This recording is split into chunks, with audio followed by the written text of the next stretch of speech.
Rich people don't sleep 8 hours a day. That's a third of your life. It ain't but 24 hours in a day. You cannot be sleep 8 hours a day. You can't live in LA and wake up at 8 o'clock in the morning. It's 11 o'clock on the East Coast. The stock market been open 2 hours. They already making decisions about your life and your ass was asleep. Have you ever grown up and rethought your choices? Have you ever got more information and rethought your choices?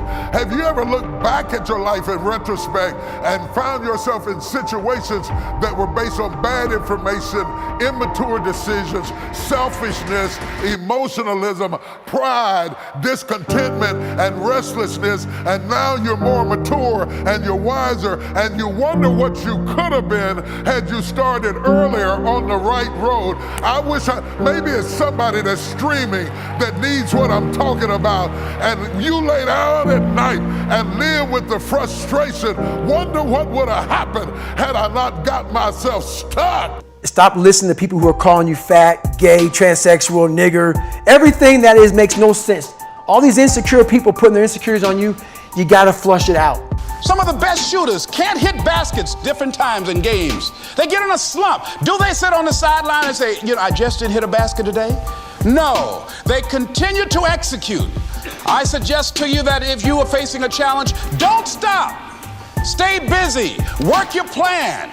Continue to do those things that you know that work for you after you have evaluated yourself in the situation. Not live in your bubble. Put some more air in your bubble. If you stay in your comfort zone, that's where you will fail. You will fail in your comfort zone. Success is not a comfortable procedure. It is a very uncomfortable thing to attempt. So you gotta get comfortable being uncomfortable if you ever wanna be successful. Don't allow your emotions to control you. We are emotional, but you wanna begin to discipline your emotion.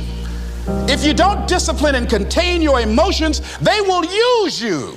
Life keeps changing, and as life keeps changing, and seasons keeps changing, and circumstances keep changing, you gotta be flexible enough to change on a dime and switch this way and turn back this way. And if you don't make the right switch at the right time, you find yourself stuck. The Bible says, he who loves to sleep and the folding of hands, poverty will set upon you like a thief in the night. Want to begin to really enjoy a happy, successful, healthy life, you've got to be willing to go against the tide. You've got to be willing to harness your will.